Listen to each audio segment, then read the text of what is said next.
Yes, very good, very good. Okay, so let's proceed with the consolidation group. What is your answer, Mariam? Oh, intervention, Marnel. Not yet yan, ma'am.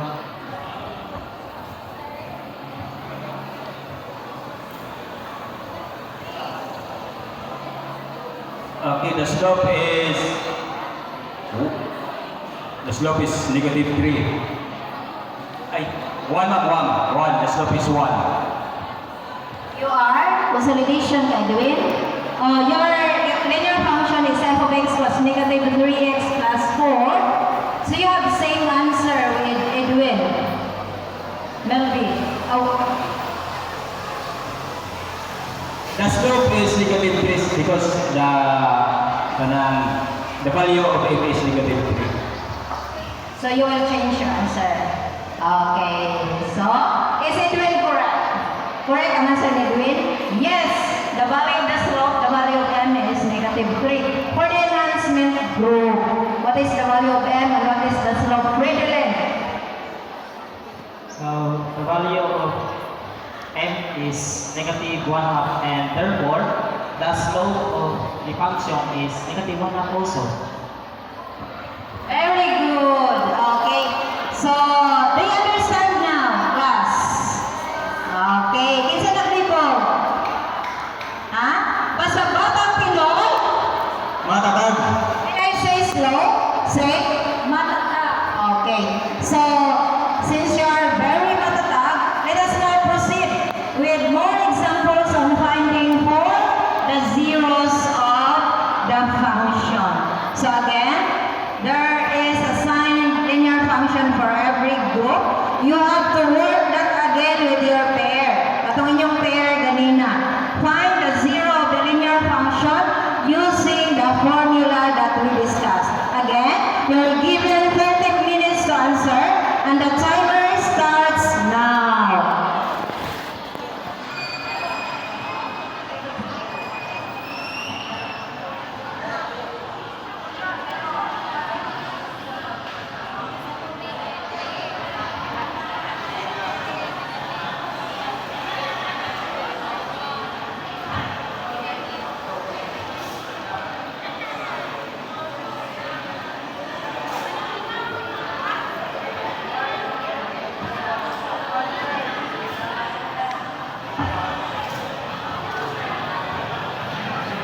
Okay, time is up. Time is up. So, the first group to finish is the intervention group. Let's give intervention group a big hand. Very good ang intervention group. So, since kamu may now answer, let's hear your answer. Okay, so you're assigned with the linear function f of x equals x plus 3. So, what is the zero of that function? Miriam.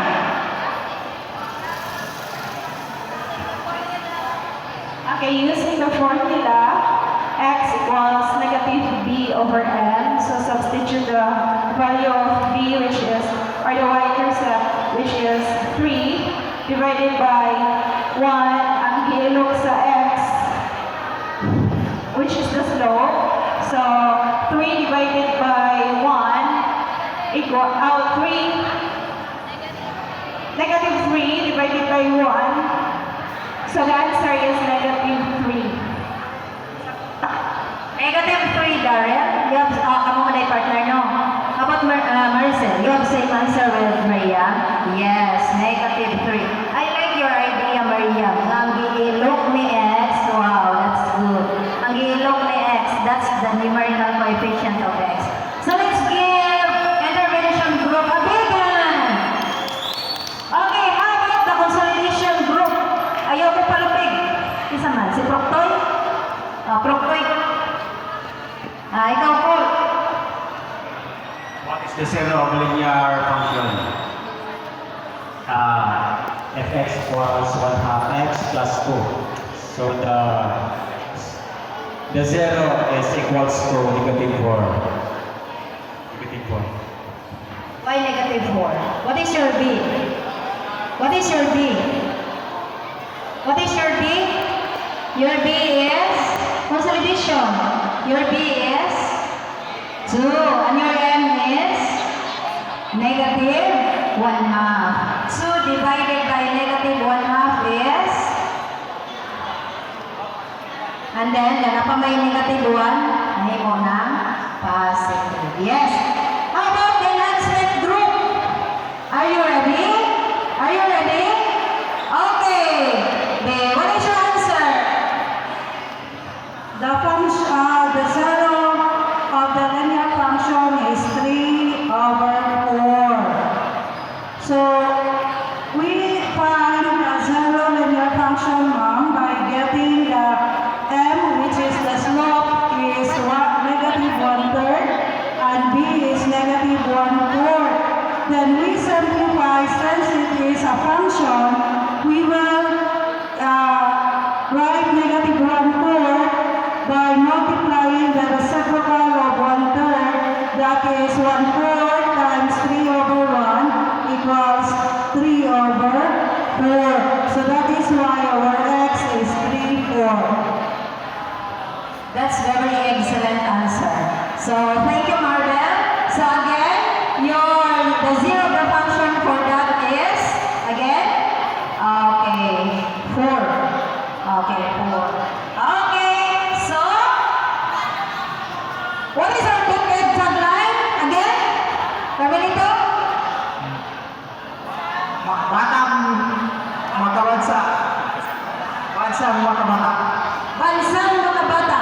Batang mga Okay, so that is our keyword on how to memorize the formula for that. Okay, now to really test your knowledge, if you're really matatag na batang makabansa, so let us have this last activity. Okay pa mo? Ha? Basta batang Pinoy, matatag. When I say slow, Matata. okay, so that activity is good for 2 minutes. So the instruction, you have to determine the slope and the zero. Then, aside from that, determine the trend of the graph. That is for 2 minutes. And the timer starts now.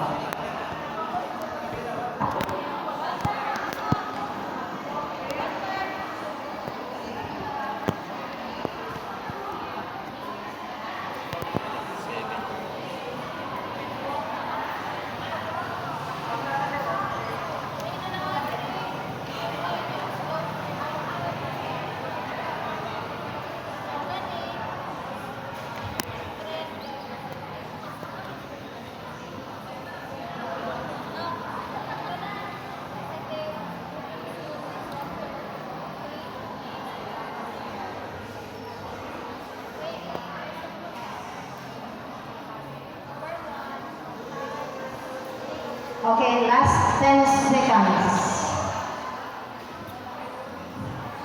Are you done doing?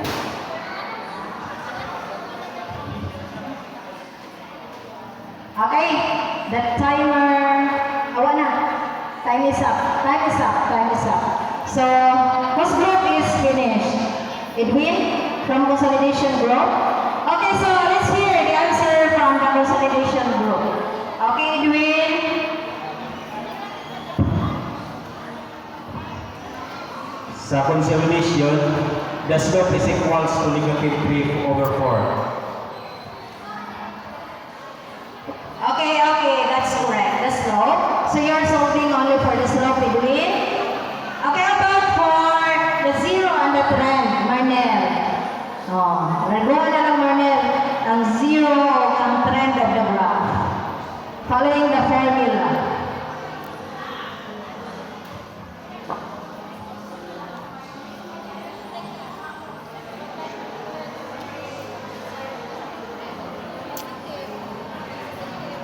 The zero is equal to negative 1/3.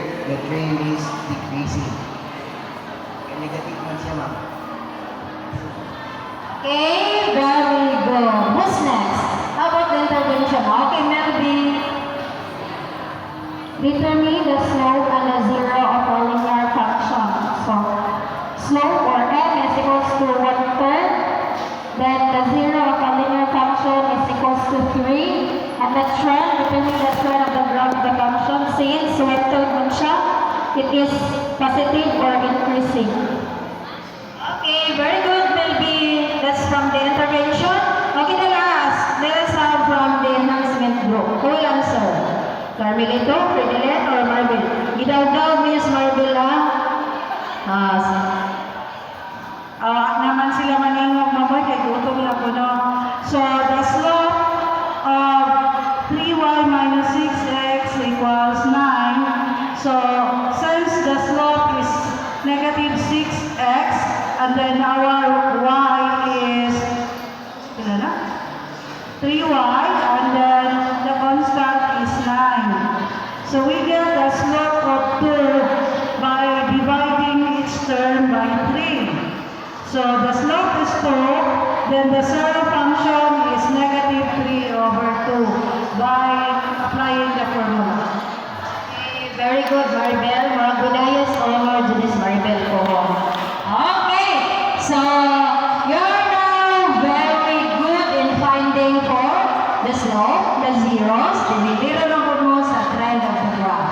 So, if we are going to recapitulate with our discussion this morning, how are we going to determine the slope of the function f of x equals mx plus b?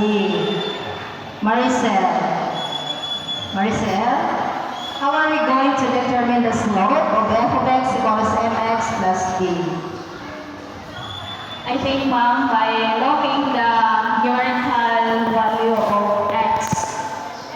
M, brother M. Okay, nice one, Marcel. Kato bang gingon ni Maria, mag-ilok ni X, that is M, that is the slope. Okay, for question number 2, how are you going to determine the zero of a linear function? Anybody from this Matata class? Answer number 2, you want Fredelin? Okay. One, we need to use the formula which is x is equal to negative b over m. Yes, that's very good. Okay, so do you understand the class in our discussion this morning?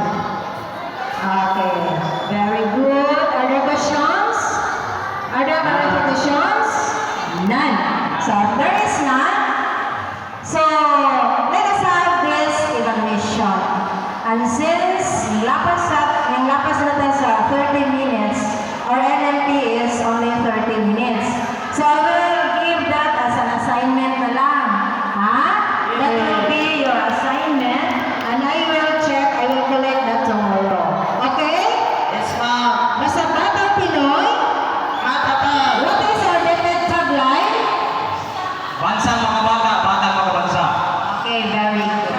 So, let us now stand for a prayer. Everybody stand. In the name of the Father, and the Son, and the Holy Spirit, amen.